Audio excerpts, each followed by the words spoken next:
दोस्तों, आज हम जानेंगे कि भगवान की जरूरत लोगों को कैसे पड़ती है, किन परिस्थितियों में इंसान भगवान की ओर मुड़ता है और दरअसल किन लोगों को भगवान की कोई आवश्यकता नहीं होती। चलिए शुरुआत करते हैं। दरअसल जब किसी व्यक्ति के जीवन में सब कुछ ठीक चल रहा होता है, जब उसके भीतर आत्मविश्वास होता है, जब उसके पास ऊर्जा होती है, जब वो स्वस्थ होता है, जब वो बच्चा होता है, तब उसे भगवान की उतनी जरूरत महसूस नहीं होती। बच्चा गिरता है, उठता है, चोट लगती है, रोता है, फिर खेल में लग जाता है। वो ये नहीं कहता कि भगवान ने मुझे बचाया या भगवान मुझे बचाएंगे। वो अपने शरीर पर, अपने हाथ पैर पर, अपनी चेतना पर भरोसा करता है। उस समय इंसान का भरोसा खुद पर होता है, किसी अदृश्य शक्ति पर नहीं। लेकिन जैसे जैसे उम्र बढ़ती है, जैसे जैसे जिम्मेदारियां आती हैं, जैसे जैसे इंसान जीवन को समझने लगता है, उसे ये एहसास होने लगता है कि जीवन उतना सरल नहीं है जितना बचपन में लगता था। हर चीज मेहनत से नहीं मिलती, हर प्रयास का फल नहीं मिलता, और कई बार बिना किसी गलती के भी दुख मिल जाता है। यहीं से इंसान के भीतर एक खालीपन पैदा होता है, एक डर पैदा होता है, एक असुरक्षा जन्म लेती है। जब इंसान डरता है, तब उसे सहारे की तलाश होती है, और ये सहारा सबसे पहले शब्दों में आता है। परिवार के लोग कहते हैं, भगवान सब ठीक कर देगा। समाज कहता है, भगवान पर भरोसा रखो। संत कहते हैं, भगवान देर से सही लेकिन न्याय जरूर करता है। धीरे धीरे इंसान के मन में ये छवि बैठ जाती है कि कोई है जो मुझे देख रहा है, कोई है जो मुझे संभालेगा, कोई है जो मेरे दुखों का हिसाब रख रहा है। यहां से भगवान एक खोज नहीं रहते, बल्कि एक मानसिक सहारा बन जाते हैं। ग्रंथों में बताया जाता है कि भगवान अपने भक्तों की परीक्षा लेते हैं, इसलिए दुख देते हैं और अंत में सुख देते हैं। उदाहरण दिए जाते हैं सुदामा, प्रहलाद, हरिश्चंद्र। कहा जाता है कि अगर आज दुख है तो ये परीक्षा है, कल सुख मिलेगा। और यहीं पर सबसे बड़ा भ्रम पैदा होता है। कभी न कभी भगवान हमारी मदद करेंगे, कभी न कभी अच्छा होगा, कभी न कभी न्याय मिलेगा। लेकिन समस्या ये है कि ये कभी कई लोगों के जीवन में कभी आता ही नहीं। कुछ लोग उस कभी के इंतजार में मर जाते हैं। कुछ लोग पूरी जिंदगी पूजा करते रहते हैं, व्रत रखते रहते हैं, भजन गाते रहते हैं, लेकिन अंत में उनके हाथ में पछतावे के अलावा कुछ नहीं बचता। और कुछ लोग जब ये देख लेते हैं कि अब कोई रास्ता नहीं बचा, तब झूठ बोल देते हैं। वे कह देते हैं, मुझे भगवान मिल गए। क्योंकि उन्हें पता होता है कि अब सच्चाई बोलने से कुछ हासिल नहीं होगा, तो क्यों ना एक ढोंग कर लिया जाए। क्यों ना समाज को यह दिखा दिया जाए कि मैं सफल हो गया, मुझे ईश्वर का अनुभव हो गया। यहीं से भगवान अनुभव नहीं, रणनीति बन जाते हैं। और यही रणनीति बाद में धंधे में बदल जाती है। जैसे जैसे लोग निराश होते हैं, वैसे वैसे बाबा पैदा होते हैं। जैसे जैसे लोग टूटते हैं, वैसे वैसे गुरु बढ़ते हैं। और ये संयोग नहीं है कि जब समाज सबसे ज्यादा परेशान होता है, तब सबसे ज्यादा धर्मगुरु पैदा होते हैं। राम रहीम जैसे उदाहरण हमारे सामने हैं। जब लोगों को वो नहीं मिलता जिसकी उन्हें उम्मीद थी, तब कुछ लोग भगवान के नाम पर व्यापार शुरू कर देते हैं। क्योंकि लोगों को भरोसा चाहिए, और भरोसा बेचने की सबसे आसान चीज भगवान है। लोग सोचते हैं, ये व्यक्ति तो भगवान को मानता है, ये गलत कैसे हो सकता है। यही सोच सबसे खतरनाक है। सच्चाई यह है कि ज्यादातर बाबा भोग के लिए ये सब करते हैं। सत्ता, पैसा, सम्मान, अनुयायी, यही असली लक्ष्य होता है। और अंत में जब कुछ पकड़े जाते हैं, तो कुछ बच निकलते हैं। जो बच निकलते हैं, वो और बड़े संत बन जाते हैं। अब एक और वर्ग है, वे लोग जिनका सीधा सीधा धंधा भगवान से जुड़ा है। कथावाचक, प्रवचनकर्ता, मौलवी, पादरी, धर्म कोई भी हो। इन्हें भगवान को न देखा है न समझा है, लेकिन उन्हें उसकी महिमा गानी पड़ती है। क्योंकि अगर भगवान पर सवाल उठ गया, तो उनका रोजगार खत्म हो जाएगा। इसलिए भगवान उनके लिए सत्य नहीं, पेशा है। अब एक अलग तरह का व्यक्ति होता है, जो अपने परिवार से परेशान होता है, जिम्मेदारियों से डरता है, जीवन के संघर्ष से भागना चाहता है। उसके लिए सबसे आसान रास्ता होता है सन्यास। सन्यास में ना कोई जिम्मेदारी, ना किसी को पालने की चिंता, बस पेट की चिंता। भीख मिली तो ठीक, नहीं मिली तो भी ठीक। ये भी एक प्रकार का पलायन है, जीवन से भागने का आध्यात्मिक तरीका। ऐसे लोगों के लिए भगवान जरूरी है, क्योंकि उन्हें यह मानना होता है कि कोई शक्ति उनके इस पलायन को सही ठहरा रही है। अब तीसरा और सबसे खतरनाक वर्ग है पापी व्यक्ति। ग्रंथों में बताया जाता है कि भगवान सब पाप माफ कर देते हैं। गंगा नहा लो, पूजा कर लो, सूर्य को जल चढ़ा दो, हिमालय देखाओ, सब साफ। इससे क्या होता है? पाप करने वाले को एक लाइसेंस मिल जाता है। वो सोचता है, अभी पाप कर लो, फायदा उठा लो, बाद में भगवान से माफी मांग लेंगे। इससे भीतर का नैतिक डर खत्म हो जाता है, और जब नैतिक डर खत्म हो जाता है, तब अत्याचार बढ़ता है। ये धर्म नहीं, अपराध को बढ़ावा देना है। अगर सच में न्याय होता तो हर अपराध का दंड यही मिलता। कोई गंगा स्नान उसे मिटा नहीं सकता। लेकिन धर्म यही सिखाता है कि कर्म करो और फिर भगवान के सामने झुक जाओ, सब माफ। और यही सोच आतंक, हिंसा और अन्याय को जन्म देती है। अगर सच में संविधान समान रूप से लागू होता, अगर हर व्यक्ति को उसके कर्म का दंड यही मिलता, चाहे वो नेता हो या गरीब, तो शायद भगवान की इतनी जरूरत ही न पड़ती। लेकिन हमारे देश की विडंबना ये है कि बड़े अपराधी छूट जाते हैं और गरीब या सवाल पूछने वाला फंस जाता है। भगवान पर सवाल पूछो, एफआईआर, लेकिन भगवान के नाम पर हत्या करो, खामोशी। ऐसे समाज में न्याय संभव नहीं। अब इन सब के बीच एक संवेदनशील, ईमानदार, अच्छा व्यक्ति फंस जाता है। वो हर किसी के साथ अच्छा करता है क्योंकि उसे सिखाया गया है कि भगवान सब देख रहा है। वो बुरे के साथ भी अच्छा करता है क्योंकि उसे डराया गया है कि अगर बदला लिया तो पाप लगेगा। और धीरे धीरे वो दबता चला जाता है। लेकिन जैसे जैसे वो पढ़ता है, समझता है, सोचता है, उसे एहसास होता है कि प्रकृति किसी की भावना नहीं देखती।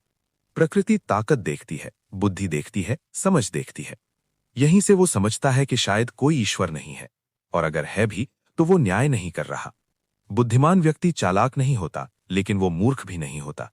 उसके पास असली सिक्का होता है, बुद्धि, विवेक, संवेदना। और जिसके पास असली सिक्का नहीं होता, वही नकली सिक्के चलाता है, धर्म, राजनीति, ढोंग। इसलिए एक सच्चे, संवेदनशील, तार्किक व्यक्ति के लिए ईश्वर समस्या बन जाता है, समाधान नहीं, क्योंकि उसके पास अपना विवेक होता है। दोस्तों, अब जरा इस बात को और गहराई से समझते हैं कि धर्म कैसे धीरे धीरे एक साधना नहीं बल्कि सत्ता और नफरत का औजार बन जाता है। शुरुआत बहुत मासूम लगती है। कहा जाता है कि धर्म इंसान को अच्छा बनाता है, धर्म इंसान को जोड़ता है, धर्म इंसान को सही रास्ता दिखाता है। लेकिन अगर सच में ऐसा होता, तो आज दुनिया में सबसे ज्यादा हिंसा धर्म के नाम पर क्यों होती? दरअसल धर्म का असली खेल तब शुरू होता है जब उसे पहचान से जोड़ दिया जाता है। जैसे ही कहा जाता है कि मैं हिंदू हूं, मैं मुस्लिम हूं, मैं ईसाई हूं, उसी क्षण इंसान इंसान नहीं रहता, वो एक झंडा बन जाता है। और झंडों को इंसानों की तरह महसूस नहीं कराया जाता, उन्हें बस लड़ाया जाता है। राजनीति इस मनोविज्ञान को बहुत अच्छे से समझती है। नेताओं को पता है कि भूखे पेट को रोटी देकर नहीं, डर दिखाकर ज्यादा आसानी से काबू में किया जा सकता है। इसलिए धर्म का सहारा लिया जाता है। कहा जाता है कि तुम्हारा धर्म खतरे में है, तुम्हारी आस्था खतरे में है, तुम्हारी भगवान को अपमानित किया जा रहा है। और जैसे ही ये बात दिमाग में बैठती है, इंसान अपने सारे असली सवाल भूल जाता है। वो ये नहीं पूछता कि मेरे गांव में अस्पताल क्यों नहीं है। वो ये नहीं पूछता कि मेरे बच्चे को अच्छी शिक्षा क्यों नहीं मिल रही। वो ये नहीं पूछता कि बेरोजगारी क्यों बढ़ रही है। वो सिर्फ ये पूछता है कि तुम मेरे धर्म के हो या नहीं। यहीं से धर्म जनता को बांटने का सबसे सस्ता और सबसे असरदार हथियार बन जाता है। अगर किसी क्षेत्र में हिंदू ज्यादा हैं, तो हिंदू धर्म की बात होगी। अगर किसी क्षेत्र में मुस्लिम ज्यादा हैं, तो मुस्लिम पहचान की बात होगी। नेता का धर्म कोई भावना नहीं होता, वो एक रणनीति होती है। और मजे की बात यह है कि ये नेता खुद अपने जीवन में धर्म का पालन नहीं करते। न उनके कर्म शुद्ध होते हैं, न उनका चरित्र। लेकिन मंच पर खड़े होकर वे भगवान का नाम सबसे ऊंची आवाज में लेते हैं, क्योंकि उन्हें पता है भगवान बिकाऊ है। अब सवाल ये उठता है कि अगर सच में भगवान न्याय करता है, तो पुलिस की क्या जरूरत है, कोर्ट की क्या जरूरत है, सेना की क्या जरूरत है? अगर भगवान सब देख रहा है और सबका हिसाब रख रहा है, तो अपराधी खुलेआम क्यों घूम रहे हैं? सच्चाई ये है कि इंसान ने पुलिस बनाई क्योंकि भगवान ने किसी को नहीं बचाया। इंसान ने अदालत बनाई क्योंकि भगवान ने न्याय नहीं किया। इंसान ने सेना बनाई क्योंकि भगवान ने किसी देश की रक्षा नहीं की। लेकिन ये बात कोई धर्मगुरु नहीं बताएगा। अब सोचो, अगर लोगों को ये समझ आ जाए कि न्याय इंसान को खुद करना होगा, सुरक्षा इंसान को खुद बनानी होगी, व्यवस्था इंसान को खुद खड़ी करनी होगी, तो भगवान का बाजार खत्म हो जाएगा। और यही कारण है कि धर्म हमेशा ये सिखाता है, सब कुछ भगवान पर छोड़ दो। लेकिन जो सब कुछ भगवान पर छोड़ देता है, वो खुद कुछ नहीं करता। अब एक और खतरनाक बात समझो। धर्म ये सिखाता है कि सहन करो, चुप रहो, सब्र रखो, भगवान देख रहा है। ये शिक्षा किसके लिए सबसे ज्यादा नुकसानदेह है? उस इंसान के लिए जो ईमानदार है, जो संवेदनशील है, जो हिंसक नहीं है। वो व्यक्ति अन्याय सहता रहता है क्योंकि उसे डर है कि अगर उसने विरोध किया तो वो अधार्मिक कहलाएगा। और दूसरी तरफ जो चालाक है, जो निर्दयी है, जो सत्ता चाहता है, वो इस चुप्पी का फायदा उठाता है। यानी धर्म अच्छे इंसान को कमजोर और बुरे इंसान को ताकतवर बना देता है। अब जरा देखो कि धर्म किसे सबसे ज्यादा सूट करता है। कमजोर को, क्योंकि उसे सहारे की जरूरत है। डरे हुए को, क्योंकि उसे भरोसे की जरूरत है। अपराधी को, क्योंकि उसे माफी चाहिए। नेता को, क्योंकि उसे भीड़ चाहिए। धंधेबाज को, क्योंकि उसे ग्राहक चाहिए। लेकिन जो इंसान समझदार है, जिसे सवाल पूछने की आदत है, जिसे तर्क की समझ है, जिसे अपनी जिम्मेदारी उठाने का साहस है, उसके लिए ईश्वर एक बोझ बन जाता है। क्योंकि ईश्वर उसे सिखाता है कि जो हो रहा है उसे स्वीकार करो, जबकि बुद्धि कहती है कि जो गलत है उसे बदलो। और यहीं सबसे बड़ा टकराव होता है, धर्म और विवेक के बीच। धर्म कहता है मान लो, विवेक कहता है जांचो। धर्म कहता है डरो, विवेक कहता है समझो। धर्म कहता है ईश्वर करेगा, विवेक कहता है तुम्हें करना होगा। अब जरा उस इंसान की हालत सोचो जो भीतर से अच्छा है, जो किसी का बुरा नहीं चाहता, जिसे लड़ाई नहीं आती, जिसे चालाकी नहीं आती। धर्म उसे सिखाता है कि अच्छाई का फल मिलेगा, लेकिन वास्तविक दुनिया में वो देखता है कि चालाक लोग आगे बढ़ रहे हैं, झूठे लोग सफल हो रहे हैं, और वो खुद पीछे छूटता जा रहा है। यहीं से उसके भीतर टूटन शुरू होती है। धीरे धीरे वो समझने लगता है कि ये दुनिया नैतिकता से नहीं चलती, ये दुनिया ताकत और समझ से चलती है। और ये समझ उसे धर्म से दूर ले जाती है, क्योंकि धर्म उसे नकली सिक्का देता है, आश्वासन का, जबकि दुनिया असली सिक्का मांगती है, क्षमता का। जिसके पास क्षमता नहीं होती वही धर्म का सहारा लेता है, और जिसके पास क्षमता होती है उसे धर्म की जरूरत नहीं पड़ती। इसलिए ये कहना गलत नहीं होगा कि ईश्वर उन लोगों के लिए जरूरी है जो या तो बहुत कमजोर हैं या बहुत चालाक हैं। लेकिन जो संतुलित, जागरूक और जिम्मेदार इंसान है, उसके लिए ईश्वर एक बाधा है, क्योंकि वो इंसान जानता है कि अगर उसने खुद कुछ नहीं किया तो कोई आकर उसे नहीं बचाएगा। दोस्तों, अब बात को उसके अंतिम बिंदु तक ले चलते हैं, क्योंकि यहां आकर सब साफ हो जाता है कि ईश्वर असल में क्या है और इंसान को किस चीज की सच में जरूरत है। जब हम कहते हैं कि ईश्वर एक नकली सिक्का है, तो इसका अर्थ ये नहीं कि हम किसी भावना का अपमान कर रहे हैं। इसका अर्थ ये है कि ईश्वर एक ऐसी अवधारणा है जिसे इंसान ने अपनी कमजोरी, अपने डर, अपनी असहायता और अपनी जिम्मेदारी से बचने के लिए गढ़ा है।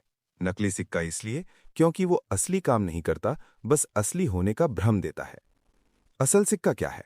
बुद्धि, विवेक, साहस, जिम्मेदारी।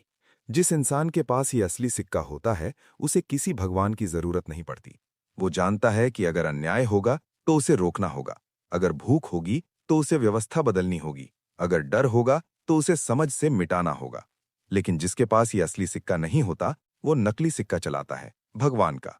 और ये नकली सिक्का समाज में बहुत आसानी से चल जाता है, क्योंकि समाज भावनात्मक है, तार्किक नहीं। समाज को सवाल नहीं चाहिए, उसे तसल्ली चाहिए, और भगवान सबसे बड़ी तसल्ली है। ध्यान से समझो, भगवान कभी समाधान नहीं देता, वो सिर्फ उम्मीद देता है। और उम्मीद एक बहुत खतरनाक चीज है, क्योंकि वो इंसान को कर्म से दूर रखती है। इंसान सोचता है कि शायद कुछ करने की जरूरत नहीं, शायद कोई ऊपर बैठा है जो सब ठीक कर देगा। लेकिन इतिहास गवाह है, कुछ भी अपने आप ठीक नहीं हुआ। न गुलामी अपने आप टूटी, न अधिकार अपने आप मिले, न न्याय अपने आप आया। सब कुछ इंसान ने छीना है, मांगा है, लड़ा है, बनाया है। अगर भगवान सच में न्याय करता तो सदियों तक शोषण नहीं चलता। अगर भगवान सच में करुणामय होता तो बच्चों के साथ अत्याचार नहीं होते। अगर भगवान सच में सर्वशक्तिमान होता तो उसे पूजा की जरूरत नहीं पड़ती। पूजा किसे चाहिए? जिसे शक्ति चाहिए, और जिसे पूजा चाहिए वो शक्ति नहीं रखता। यही कारण है कि असली शक्ति रखने वाले लोग कभी भगवान की बात नहीं करते। वे सिस्टम बनाते हैं, नियम बनाते हैं, संरचना बनाते हैं, और जो लोग सिस्टम नहीं बना सकते वही भगवान का सहारा लेते हैं। अब जरा एक बहुत कड़वी सच्चाई समझो। ईश्वर सबसे ज्यादा नुकसान किसे पहुंचाता है? अच्छे इंसान को, क्योंकि अच्छा इंसान पहले से ही हिंसा नहीं चाहता, झूठ नहीं चाहता, शोषण नहीं चाहता, और ऊपर से धर्म उसे ये सिखा देता है कि सहन करना पुण्य है। नतीजा ये होता है कि वो दबता चला जाता है, कुचला जाता है और अंत में टूट जाता है। जबकि बुरा इंसान धर्म का इस्तेमाल करता है, ढाल की तरह। वो अपराध करता है, फिर मंदिर जाता है। वो अत्याचार करता है, फिर गंगा नहाता है। वो झूठ बोलता है, फिर पूजा करता है, और समाज उसे माफ कर देता है। यही धर्म का सबसे बड़ा अपराध है कि वो अपराधी को राहत देता है और ईमानदार को सजा। अब सवाल उठता है, तो फिर इंसान क्या करे? उत्तर बहुत सरल है, लेकिन स्वीकार करना कठिन है। इंसान को भगवान नहीं चाहिए, इंसान को जागरूकता चाहिए। इंसान को यह स्वीकार करना होगा कि कोई ऊपर बैठा नहीं है। इंसान को यह स्वीकार करना होगा कि जो है वही है। इंसान को यह स्वीकार करना होगा कि अगर बदलाव चाहिए तो उसे खुद बनना होगा। यही सबसे डरावनी बात है, जिम्मेदारी। भगवान से छुटकारा पाने का मतलब है कि अब कोई बहाना नहीं बचेगा। अब ये नहीं कह सकोगे कि भगवान की मर्जी थी, अब ये कहना पड़ेगा कि ये हमारी चूक थी। और यही बात ज्यादातर लोग स्वीकार नहीं करना चाहते। इसलिए भगवान जिंदा है, न इसलिए कि वो सच है, बल्कि इसलिए कि इंसान कमजोर है। लेकिन जो इंसान संवेदनशील होते हुए भी जागरूक है, जो अच्छा होते हुए भी मूर्ख नहीं है, जो करुणामय होते हुए भी अन्याय सहन नहीं करता, उसके लिए भगवान एक बाधा है। क्योंकि वो जानता है कि नकली सिक्के से असली दुनिया नहीं चलती, असली दुनिया असली समझ से चलती है। इसलिए दोस्तों, ये वीडियो भगवान के खिलाफ नहीं है, ये इंसान के पक्ष में है। ये किसी आस्था को तोड़ने के लिए नहीं है, ये सोच को जगाने के लिए है। अगर आपको भगवान से ताकत मिलती है तो ठीक है, लेकिन अगर भगवान आपको सवाल पूछने से रोकता है तो समझ लीजिए वो ताकत नहीं, जहर है। अंत में सिर्फ इतना ही कहना चाहूंगा, कमजोर को सहारे की जरूरत होती है, चालाक को ढोंग की जरूरत होती है, लेकिन बुद्धिमान और संवेदनशील इंसान को सिर्फ सच की जरूरत होती है। और सच कभी पूजा नहीं मांगता। दोस्तों, उम्मीद करता हूं कि यह वीडियो आपको सोचने पर मजबूर करेगा। कमेंट बॉक्स में जरूर बताइए कि आप क्या सोचते हैं, भगवान जरूरी है या इंसान की समझ। अगर वीडियो पसंद आया हो तो लाइक करें, शेयर करें और ऐसे ही सवालों के लिए चैनल को सब्सक्राइब करें।